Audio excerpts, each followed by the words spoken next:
All right. Well, let's go live. How's it going, everybody?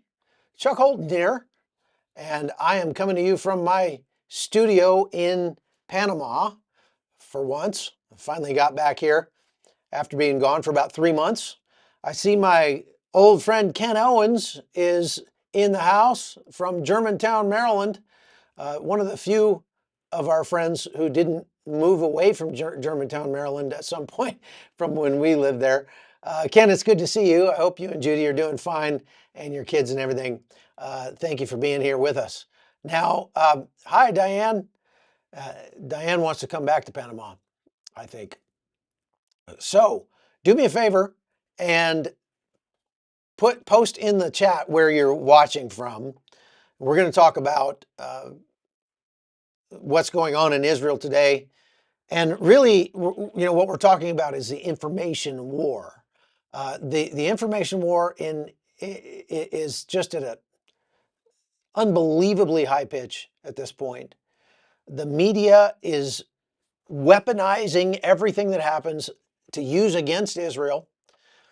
I find myself wondering if Israel's biggest enemy is not Hamas, not Hezbollah, not even Iran. It's the international press corps.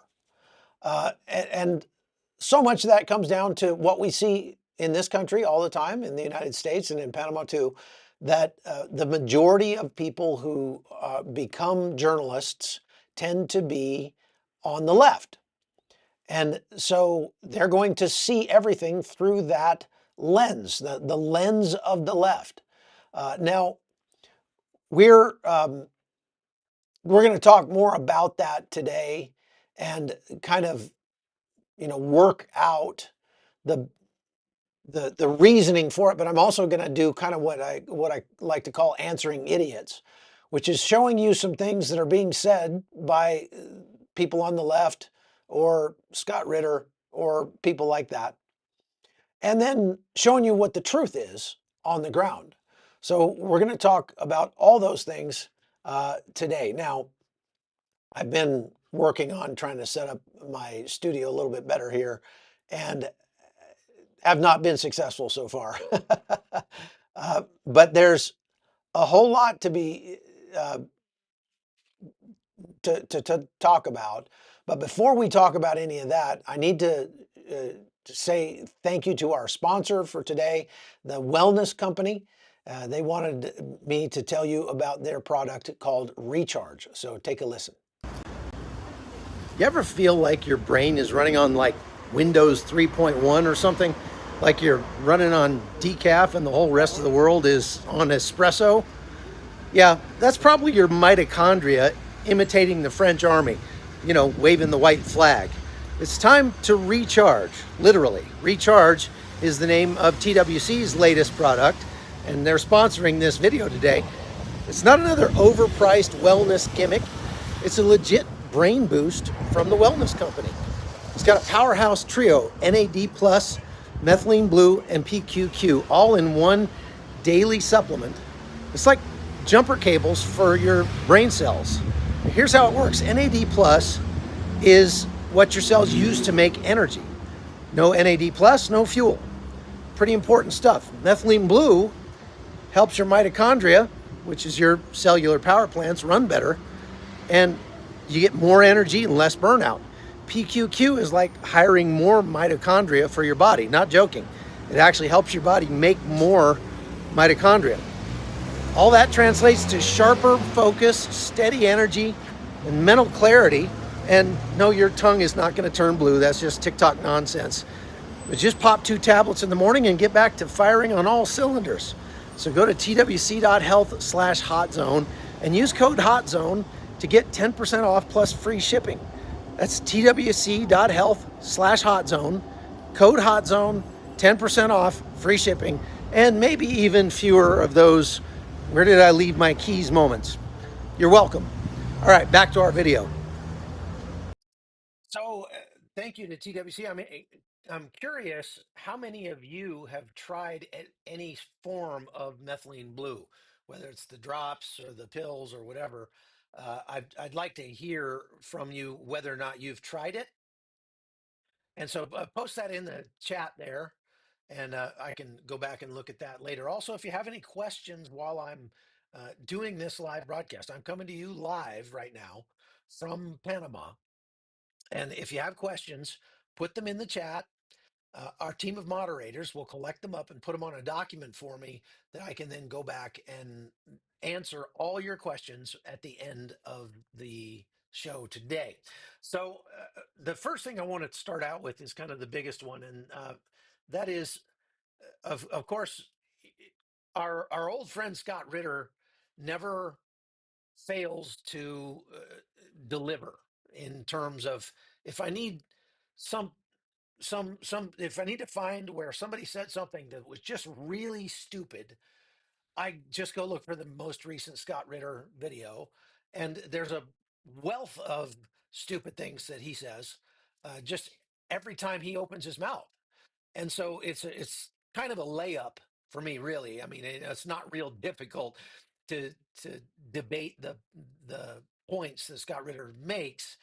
However, I think it's instructive because the things that Scott Ritter's saying are things that I'm hearing from other pundits on the right, guys like Tucker Carlson.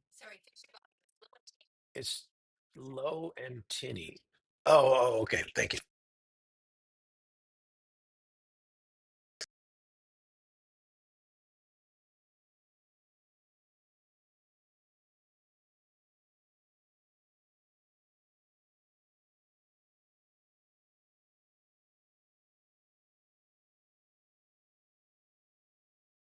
Okay, there we go. Back to the real microphone. Uh, Sorry that when I put the AirPods in so I can hear what you're listening to on these videos, it decides to make this my microphone automatically, and I got to fix that. Oh, I know how to fix that. I know what I'll do. I will say that. There we go. Okay. So if I want somebody to illustrate the kinds of things that we're hearing from a bunch of pundits on the right and on the left, as I've said before, I've kind of come to think of the continuum from right to left as more of a circle, because it seems like people, the farther you go on the right, the more they agree with people on the far left. And that's certainly the case for Tucker Carlson, for Candace Owens, the wacko guy from InfoWars, Alex Jones, people like that. Okay, and definitely Scott Ritter and Colonel McGregor are all in that group as well. So I want to listen to something that Scott Ritter, a couple of quotes from Scott Ritter, and we're going to start by talking about the journalists that were killed yesterday in the strike on the hospital in Khan Yunis in Gaza. That was it was a double tap strike, and so I want to break that down for you and talk about it. But first, I'm going to show you what Scott Ritter had to say about it.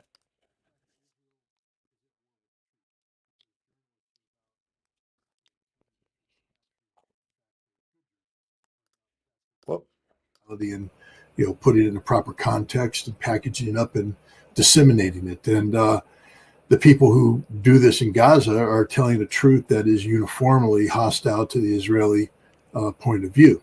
And so Israel's solution is to kill them. So he's saying that Israel doesn't like what the journalists in Gaza are putting out, and so they just kill the messenger. And there have been a couple hundred, 250 almost, quote unquote journalists, so-called journalists, that have died in Gaza during this war. And this is another place where it's easy to lie with the numbers. And much of the media has been just incredibly dishonest in the way that they report this. If you put on a press vest, does that make you a journalist? Just by the simple fact of donning a vest with you see some of my press stickers over there, putting one of those stickers on a flak vest, does that make you a journalist? If you carry a camera, does that make you a legitimate journalist? If you carry a microphone, if you, uh, you know, put stuff out on YouTube, does that make you a journalist? I mean, legitimate question, right? The lines have been blurred. There was a time when I started in this business that uh, you were not considered to be a journalist in any meaningful way if you were not accredited and did not belong to an accredited news agency. And that was something that, there was a system for. Uh, and the whole idea of a citizen journalist really didn't exist that much. And that's because the barriers to entry were too high. When I first started in this business, uh, I had to travel with a crew, 4 people, myself, the reporter, a producer who was kind of in the background just making sure everything went right, and a cameraman and an audio guy. The camera itself cost a good $250,000. If you added up all the equipment that we had to carry around the world with us, it could have easily approached $500,000. And it was heavy. It took an entire cart, to wheel that stuff around. When we went from country to country, you had to go get a special, I forget what they call it now. It's kind of a visa for all your equipment to show that you were, this was something you were bringing in for your work and you were not going to sell it when you got into the country. Otherwise, you would have had to pay a big duty on the camera whenever you moved from country to country. It was a real hassle. And things got steadily smaller and lighter. And about, I don't know, 15 years ago, I started traveling on my own, carrying my own gear. But at that point, my camera was still a good, 10-pound chunk and another 10 pounds of batteries, and then microphones and everything else. And all of that was still a good $15,000, $20,000 worth of equipment. So that's the reason why you didn't have a lot of citizen journalists back in the day. Now, however, I go all around the world and create news that goes out on large international news networks, accredited news agencies, and I literally do everything with my iPhone. This is all I need to make news nowadays, this in my face.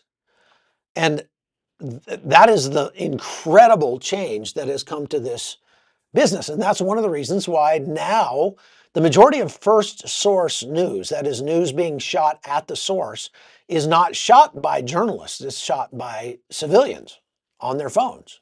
And then they upload it to social media, and then it gets picked up by news agencies. That's what makes it so easy for me to sit here in Panama and collect up information from various Telegram channels and X and social media. And I can go to accredited news sites like the AP or Reuters or something, although that's not really worth doing because the AP and Reuters are both so incredibly in the tank for Hamas that it's not worth putting their stuff out. But like one of the clips that I'll show you here today comes from C-SPAN. A couple of them come off of X, and the ones from Scott Ritter were taken from YouTube. And these are, we just use these with, we're not breaking any copyright laws because we're using, it's called fair use policy. I'm commenting on what's being said. So you see what Scott Ritter said there, that Israel doesn't like the news that's coming out of Gaza, so they're just killing all the journalists. Well, again, if just having a camera or wearing a vest that says press on it does not make you a journalist. Even if you work for an accredited news agency or a globally recognized news brand like Al Jazeera, That doesn't necessarily mean that you are immune from being struck by Israel. Because if what you are doing constitutes gathering information for the enemy or disseminating information that would be damaging to Israel, to the enemy, then you make yourself a legitimate target. Maybe not for having a warhead dropped on you, but definitely for having your accreditation revoked. And I guess you could say that the journalists who were at the hospital yesterday in Khan Yunis had their accreditation revoked in the most permanent way possible by having a round shot at them. Now, Israel says that they're doing an investigation into this to make sure that everything was done correctly. They're not saying that they were wrong. Benjamin Netanyahu gave a speech in which he called it a mishap. Calling it a mishap doesn't say we are admitting that we screwed up. He's saying it's regrettable that there were some civilians that were killed as we were going after the terrorists that were using the hospital for cover.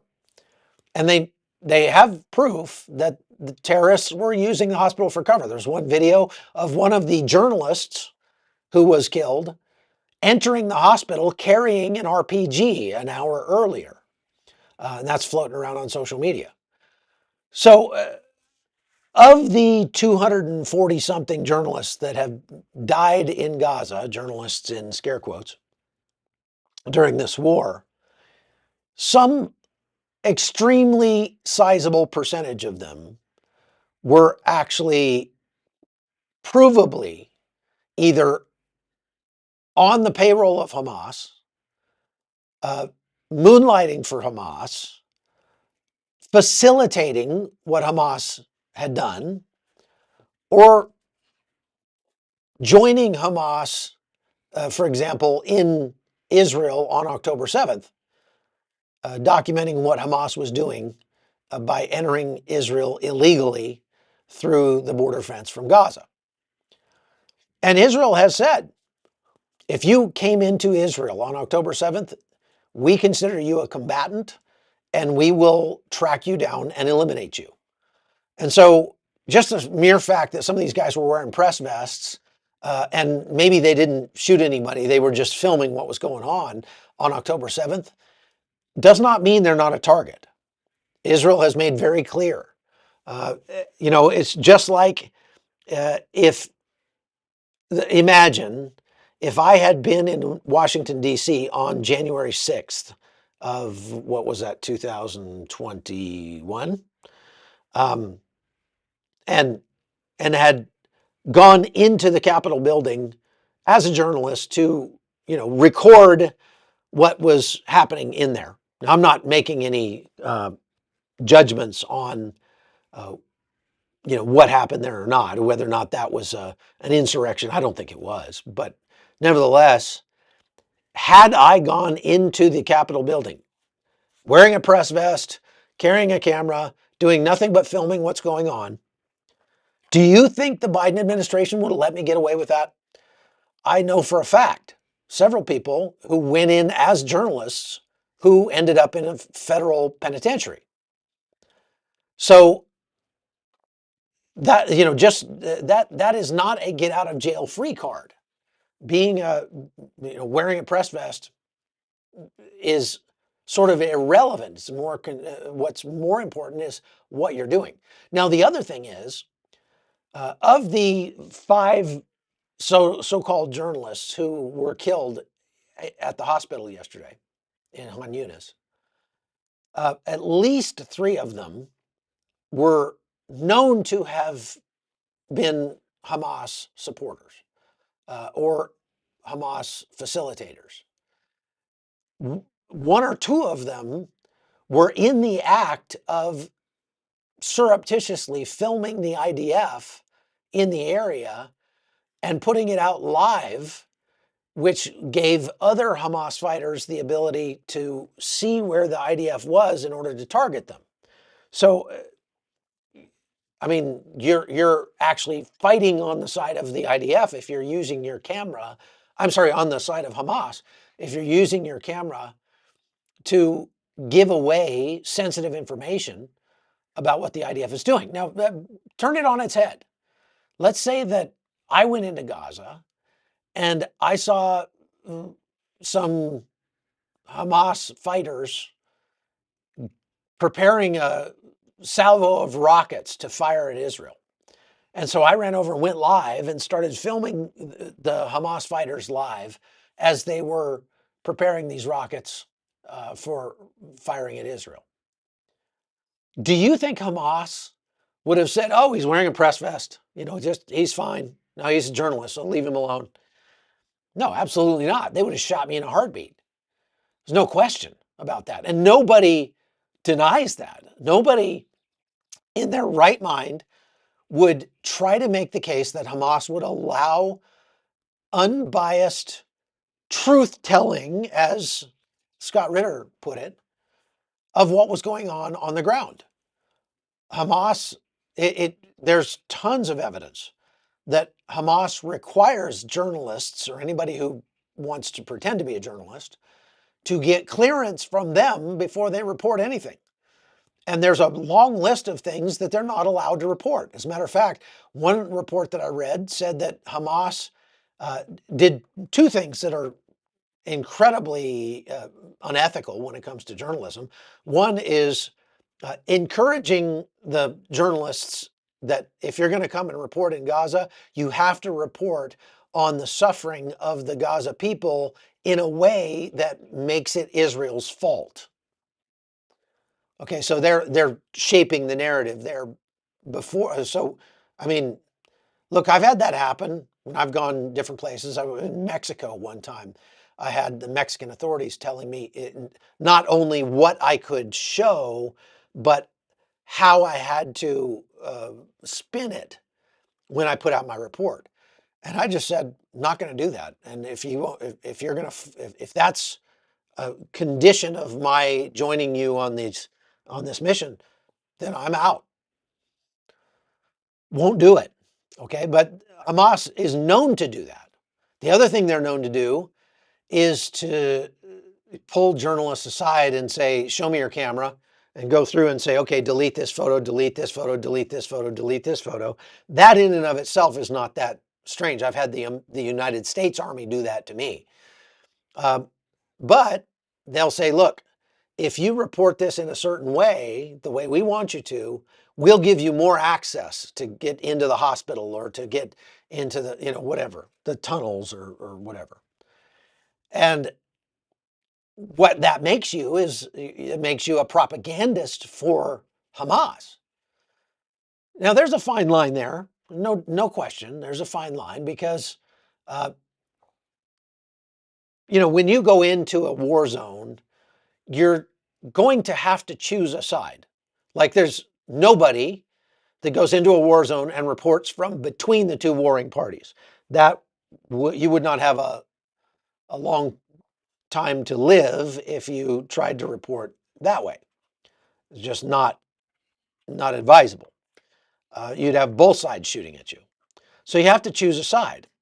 And the way I choose a side is by asking myself the question of who has the moral high ground in this conflict and who is going to be most likely to allow me to report the truth, even if it is negative to that side, to their cause. And in the case of Ukraine and Russia, certainly that is Ukraine. Just ask idiots like Patrick Lancaster, who have made a career out of reporting on the Russian side. Just ask them just once, one time, put out a report that paints Russia in a negative light and see what happens to you. You would be gone. You would be disappeared. However, I have reported things that were certainly not flattering to Ukraine many times covering that war. And Ukraine has not yanked my accreditation. They've not kicked me out of the country, and they've certainly not made me disappear. So that's a good litmus test for which side you should report from.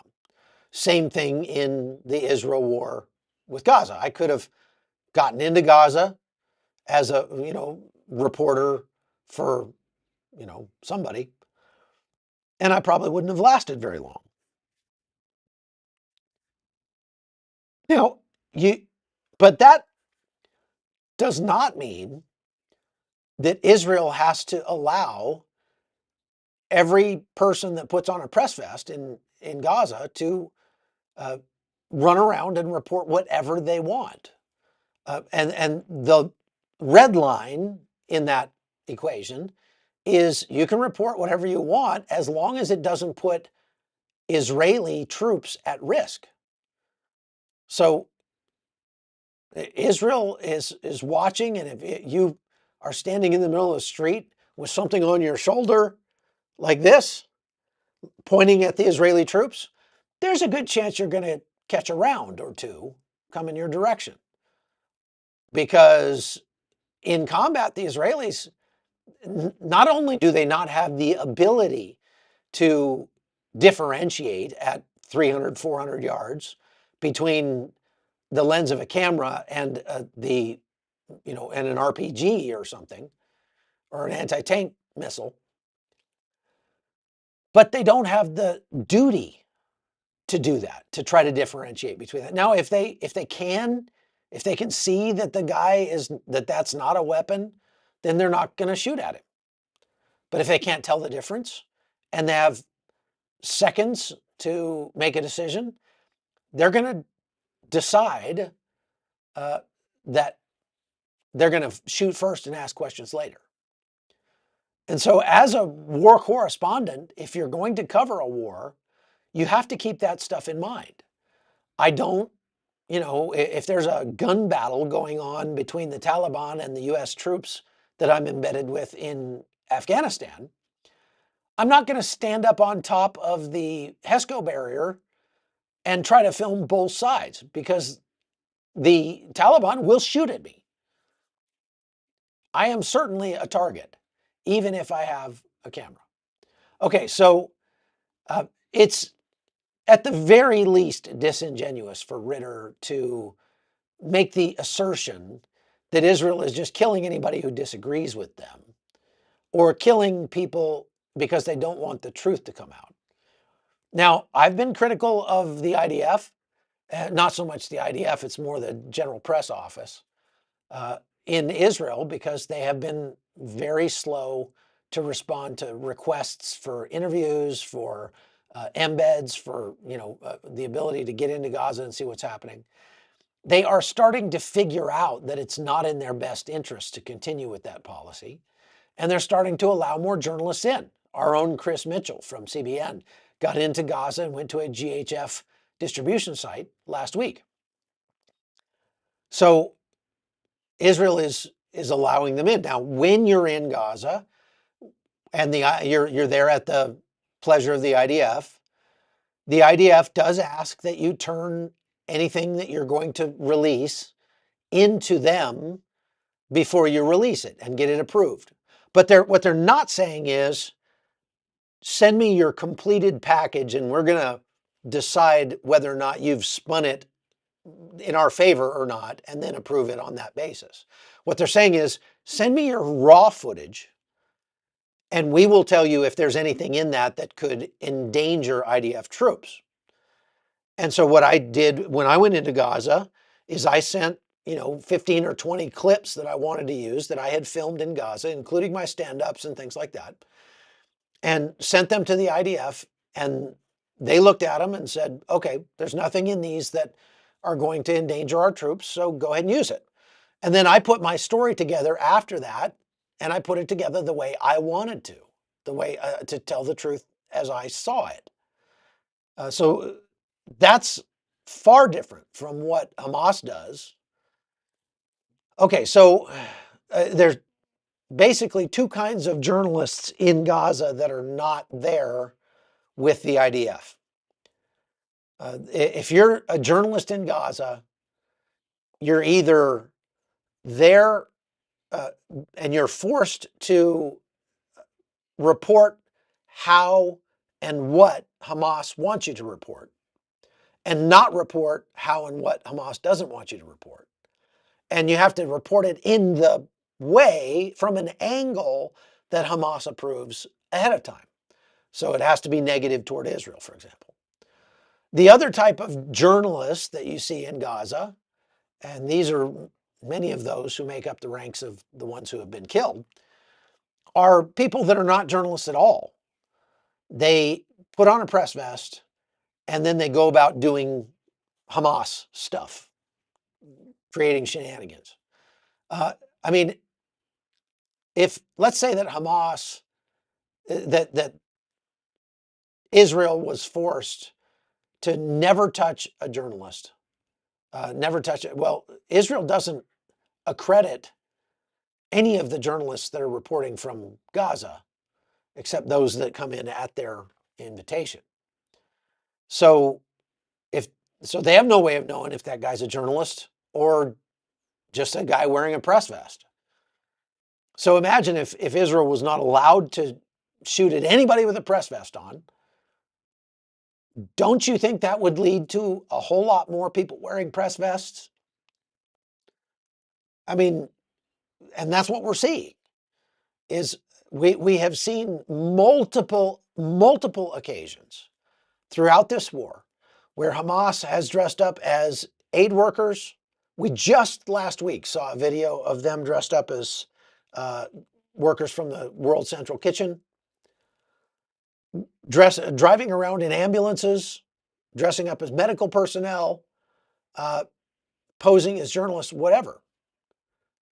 Even men, fighters dressing as women.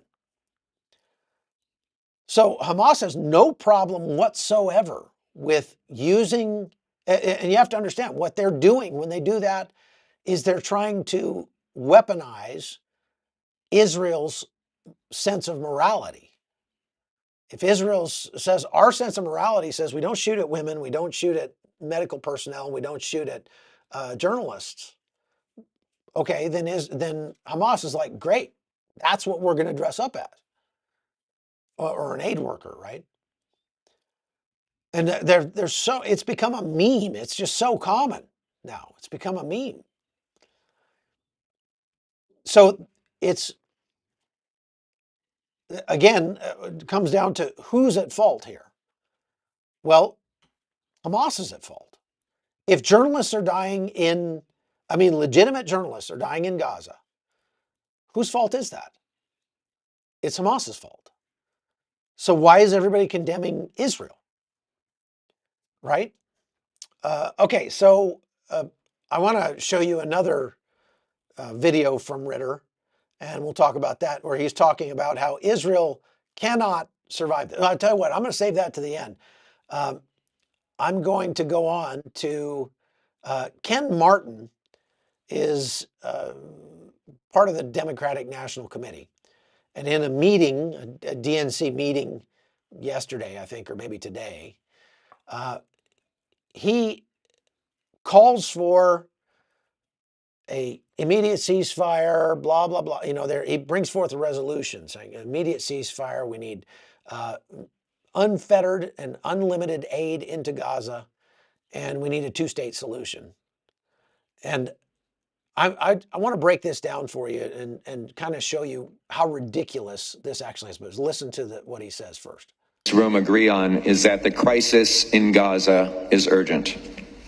This resolution is focused on the humanitarian crisis and makes clear that it must be addressed as the emergency that it is. As I've always said, we have to center humanity in this conversation.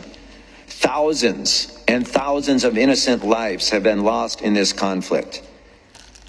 It has now become commonplace, unacceptably, to accept civilian lives as a casualty of conflict. Okay, so which civilian lives is he talking about there? Let's freeze it right there and talk about what he just said. It's become far too acceptable to accept civilian casualties in conflict. Do you think he's referring to the 1,000 or so civilians that were killed on October 7th? I don't. Because you listen to the rest of what he says, he's only talking about Palestinian civilians and saying that even one is too many. One innocent life lost is one too many. Now that's the most Pollyannic, ridiculous thing. I mean, that's like, okay, thank you, Captain Obvious. Killing civilians is bad. Right, okay, we got you. All right. My resolution calls for the secure and unrestricted flow of aid to Gaza, which is absolutely essential. And the secure and unrestricted flow of aid to Gaza. Well, when I was in Gaza a few weeks ago, I didn't see any restrictions being put on those who wanted to bring aid in, except for the fact that they had to get their trucks inspected to make sure that they weren't carrying weapons, which I think is reasonable, don't you? Other than that, there were no restrictions on the aid coming in. There were no restrictions on the aid being distributed either. The only restrictions came from the UN, where they were refusing to take aid to distribution points and refusing Israeli offers to secure the routes to get their aid into distribution points. And therefore, whatever trucks they did get looted and got robbed, that sort of thing. So he's calling for something that's already in place. Just keep that in mind. Is the position of 44 Senate Democrats who signed a letter recently calling for a large-scale expansion in aid. The resolution... I showed you yesterday where there's aid just being thrown away at this point because the Gazans have so much aid that they're getting choosy, and they only want, the Nutella or the peanut butter or something like that. They don't want the canned peas and vegetables and all that, so they just throw that stuff away. Also recognizes the complexity of the conflict in the Middle East and calls for a long-term peace through a two-state solution negotiated through direct bilateral negotiations. This room agree on. So he says he wants an immediate, unconditional ceasefire, and that should be accomplished through a two-state solution by bilateral negotiations. Bilateral means two parties. That would be Israel and the Palestinians. There's only one problem with that idea. Neither Israel nor the Palestinians want a two-state solution. For Israel, it would be suicidal to accept a terrorist state that is committed to your destruction to be your neighbor, right? I mean, that would be suicidal. On the other hand, the Hamas and the Palestinians, they've turned down the offer of their own state, which would create that two-state solution, at least 7 times throughout the years. Every time it's offered to them, they won't accept it. Why? Not because, well, you didn't give us that neighborhood and we want this neighborhood over here. No, because they want all of Israel. They want Israel to cease to exist. And that obviously is a non-starter for Israel. So, I mean, this is the kind of rhetoric you see all over the place. You see from world leaders, they're all saying the same things, like they're reading off the same script. You cannot have peace without a two-state solution. Well, if nobody's going to agree to a two-state solution, then I guess you're not going to have peace. And if you're, a world leader, if you're the president or the prime minister of Australia, for example, which they just announced this is really funny. This is really funny to me. Australia just announced that they're going to recognize a Palestinian state. The fact that there is not a Palestinian state, there's no such thing, doesn't matter. It's like saying we're going to recognize unicorns as people. And it doesn't matter there's no such thing as unicorns. But, I mean, you might as well just recognize unicorns as people. So the Australian government just said they're going to recognize a Palestinian state, as I said. And yesterday, the Australians were forced to kick out the Iranian ambassador, close the Iranian embassy in Brisbane, I guess, wherever the embassy was in Australia, and close their own Australian embassy in Iran and cut off diplomatic negotiations with Iran. Why? Because they got proof that the Iranian embassy was engaging in asymmetric warfare against the Australians by starting at least 2 fires in previous months. And those 2 fires show that that Iran is using their diplomatic cover to wage war against the West. Now, I've said that for a long time. You look at the spate of very strange fires, brush fires that have happened across the United States in places where we don't normally get fires, places like Massachusetts and North Carolina and stuff like that, where it's not like every year there's a lot of fires in those places. And out in California, other places out in the West, we've seen a lot of fires. And a vast majority of those massive wildfires that we've seen in the United States are still under investigation, but they have not ruled out arson.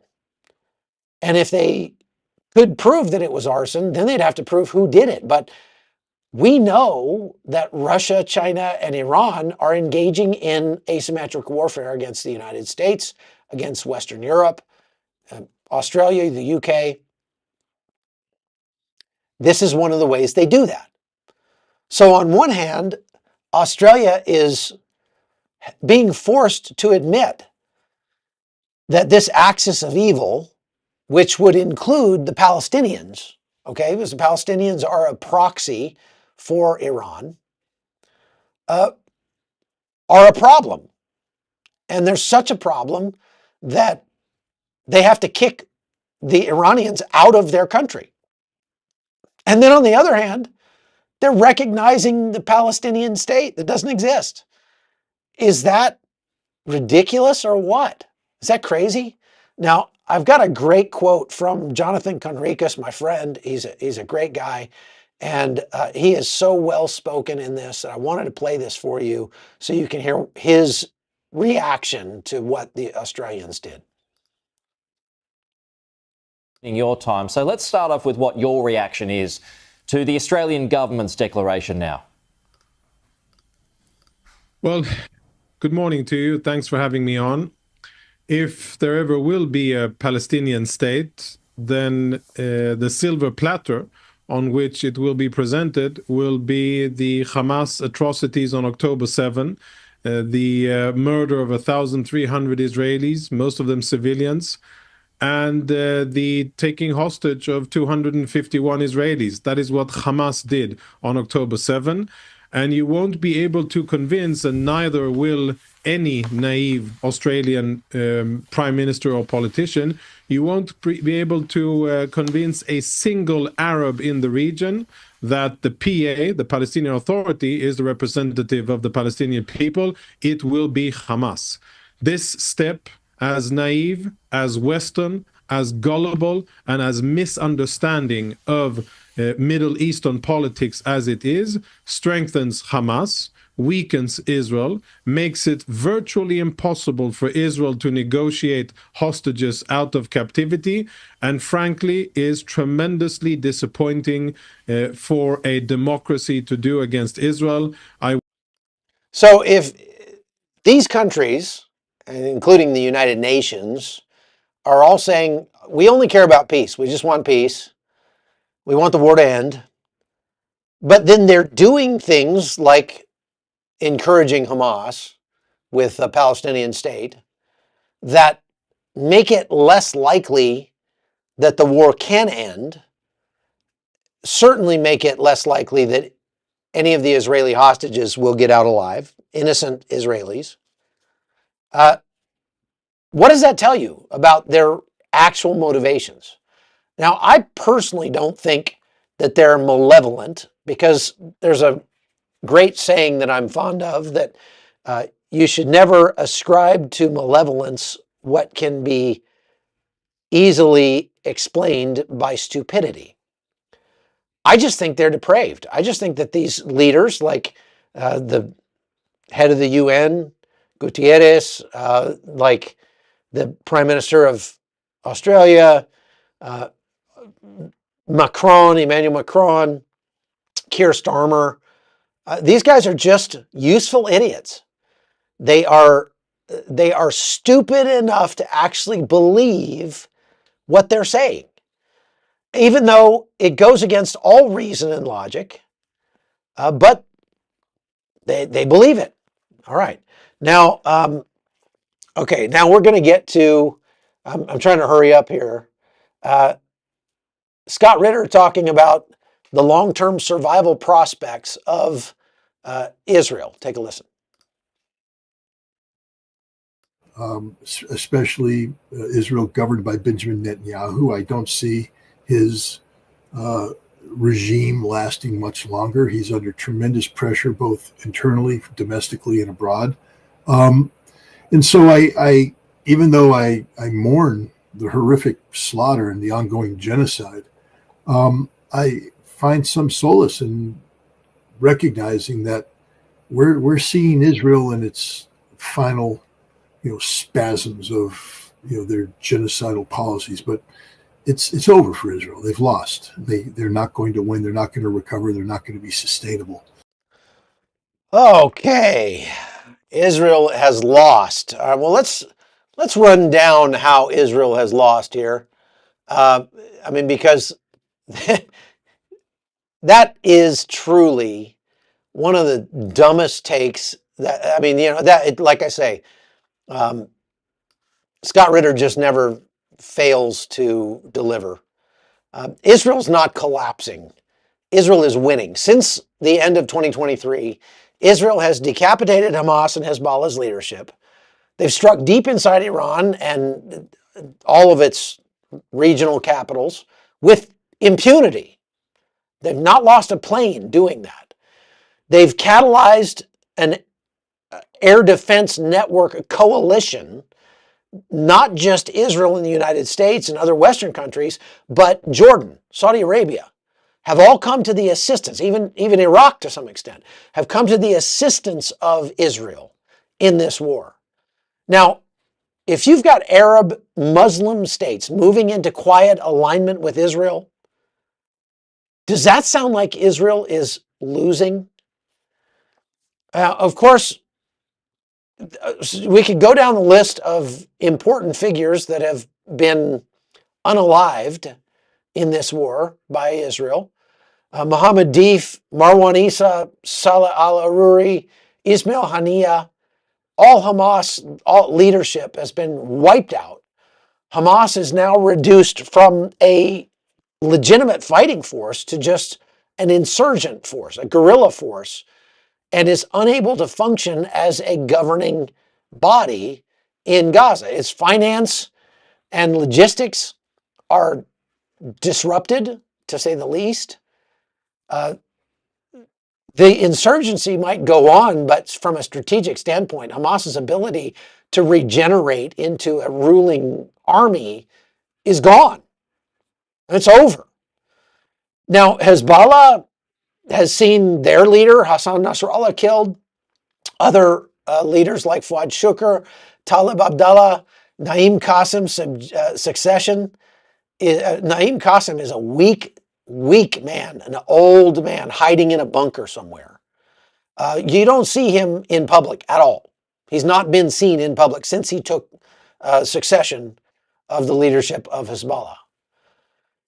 Beirut, for the first time, is openly drafting a plan to disarm Hezbollah and exchange that for an Israeli pullback. And that would have been unthinkable before the war. Hezbollah was more powerful than the Lebanese army before the war. Now they are not. And so the Lebanese army is literally in the process of disarming Hezbollah. And there are some factions of Hezbollah that are already turning over their weapons. So this is a major, major shift in the rules of the game between Israel and Lebanon. And it sounds like Israel and Lebanon are actually strengthening their ties as they get Hezbollah out of the way. Hezbollah's funding has been all but cut off. So that comes from the attacks that have happened on Iran. Iran, look, this war has been expensive for Israel. No question about that. And it will take Israel some time to recover once the war is over. They've had to increase their military spending by about 400%. For one thing, and of course, people in Israel are tired of the war. They're paying a heavy price for the war in terms of a blunted economic outlook, and that's understandable. However, Iran, on the other hand, is literally more than half of the people in Iran are now malnourished. The famine that they're talking about in Gaza that doesn't exist is actually coming to fruition in Iran. Not only are they not able to get enough food, but they certainly are not able to get enough water. After the 12-day war, Iran's output of oil, which was the major contributor to the Iranian government's revenues, their output of oil has gone down 94% after the strikes. 94%. So imagine, Iran was not in a good place economically before the war. And they just lost 94% of their budget for the government. Do you think things are going to get better over there? I mean, when you compare the suffering, the damage that's been done to Israel after almost 2 years of war and the damage that's been done to Iran, there's no comparison at all whatsoever. Israel is able to continue striking inside Iran, even if they don't use their airplanes, because they've got Mossad agents running all over inside Iran. And Iran's proxy model, we're not going to fight Israel directly. We're going to fight them indirectly by funding all these different proxies, now presents more of a risk to Iran than security for Iran. So Israel has flipped the script on Iran and turned what was their biggest asset into their biggest liability. And that's why Iran is no longer willing or able to do much in terms of funding its proxies. And when it all comes down, when it all boils out, whatever you want to say, at the end, Israel has reshaped the dynamics politically in the region. They have Arab partners like the UAE, Jordan, and others that have quietly been aligning themselves with Israel on air defense, aid flows, things like that. Jordan, as I said, intercepted Iranian drones. Lebanon is entertaining the idea of reasserting state control. They're not entertaining it. They've decided to do it. They just have to figure out how. And so that means fewer rockets, fewer sanctuaries for terrorists. The whole axis of evil has been weakened to a very large extent. Israel has continued to develop and improve on its air defense network, so it's much better defended today than it was on October 7th. With their Iron Dome system and all that.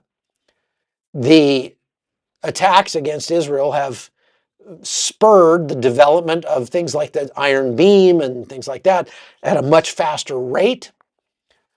So Israel has gotten multi-billion-dollar sales contracts with everybody from Slovenia to Ukraine to the United States. to use Israeli technology in terms of air defense because it's so well proven itself throughout this war. And now everybody wants it. So Israel will bounce back very quickly once this is all over. And so at the trajectory we're looking at now, the whole Middle East is becoming a safer place because of Israel's actions. So for Scott Ritter to claim that Israel is not going to survive this, that they're as a country going to collapse, not only goes against the facts, it goes against the economics of the conflict, but it goes against the Bible. And that's really where I want to end here. God's covenant is everlasting. And his covenant with Israel is laid out in Scripture. And I've got some some notes here. I'll put all of this over at chuckholton.com, so you can go over to chuckholton.com and get these scripture references and everything if you like. I highly recommend that you go over there and you become a supporter at chuckholton.com. That's how I'm able to keep doing this and make this a full-time job now. So Jeremiah 31, 35, and 36 says, Israel will endure as long as the sun, moon, and stars exist. Genesis 17, 7 through 8. God gave Abraham's descendants the land of Israel as an everlasting possession. There are prophecies that predict the preservation of Israel in Amos, the book of Amos, chapter 9, verses 14 and 15. It says Israel will be restored and never uprooted again. In Zechariah 12, 2 and 3 and 9 and 10, nations will stumble trying to destroy Jerusalem. God himself will defend Israel. It says that Israel will become like a very heavy stone to those who are against it, meaning it will break their backs. Ezekiel 37, 21 through 22 says Israel will be regathered and made into one nation. And then the predictions that are made in the New Testament talk about how Israel, that Israel will endure, will survive. Matthew 24, 34, and 35. The Jewish people will endure until the end.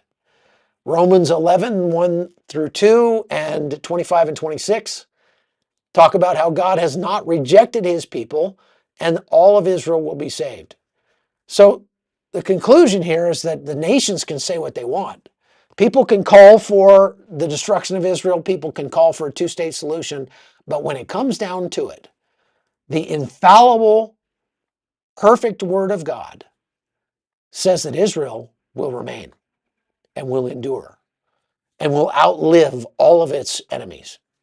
And all you have to do is look at the Philistines and the Amorites and the Moabites and all those who once raised a hand against Israel to see what happens to cultures who curse Israel. Okay. All right. So let's go over to questions now. Thank you all. Again, if you have questions, put them in the chat and we'll transfer them over to this list. Gerard Perry says, why would Israel allow anyone to stream live footage of any part of Gaza at this point?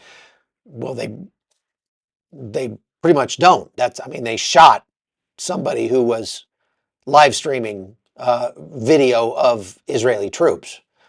So they don't. Denise Romero says, what happened to journalists knowing there's a risk when you enter a war zone? Good grief, any civilian going into a war zone has to know there's a risk. That's common sense. Yes, and if you go to a place where there is active conflict happening, you can't expect a sticker on your vest to protect you.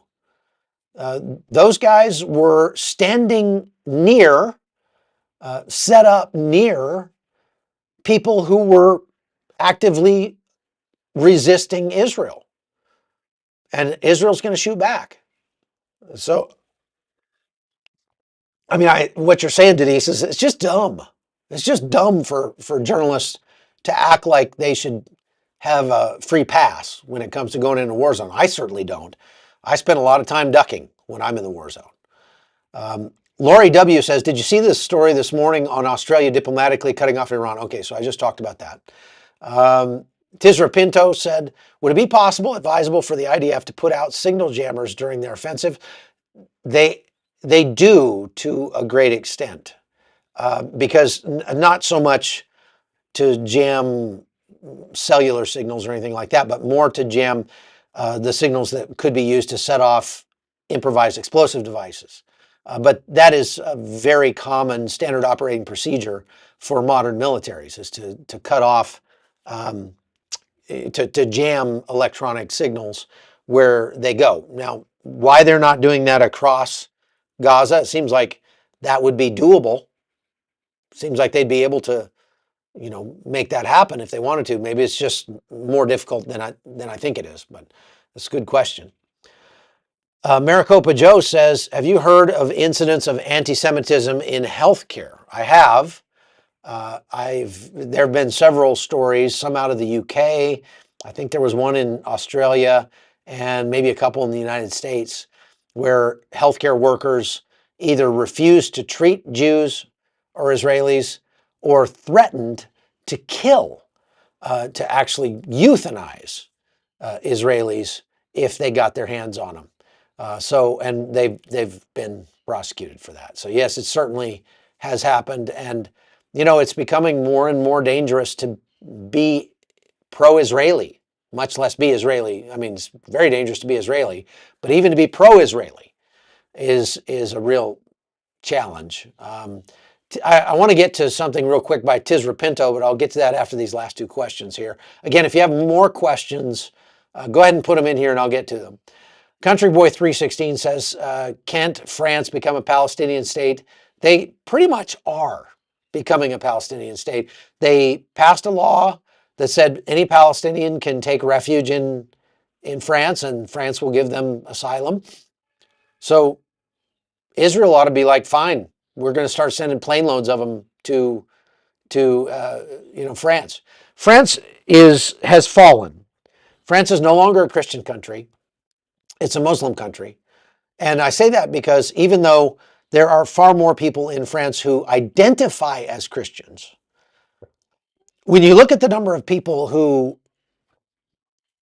I would say, practice Christianity in terms of going to church on Sundays and giving charity, giving a tithe and that sort of thing. If you'll know them by their fruits, right? It's a tiny, minute fraction, and it's a much smaller fraction of those who are zealous Muslims that live in France. So Emmanuel Macron has a whole bunch of Muslims that he wants to vote for him. So he has no problem. We saw him on TV kissing Mahmoud Abbas on both cheeks when they got together, giving him a big old brotherly hug. And I mean, this guy's a monster. So Nathan Holton says, we know several countries are fighting America via asymmetric warfare. Is America engaging in asymmetric warfare in return? Not really, Nate. There are not really any good examples of asymmetric warfare being perpetrated by the United States, except for in the cyber realm. Now, America's cyber force does actually take out infrastructure stuff, software, things like that, in countries that are adversarial to the United States from time to time. The Stuxnet virus is one good example of that, where the US and Israel came up with this virus and got it into the centrifuges in Iran and destroyed a whole bunch of their centrifuges. That's asymmetric warfare.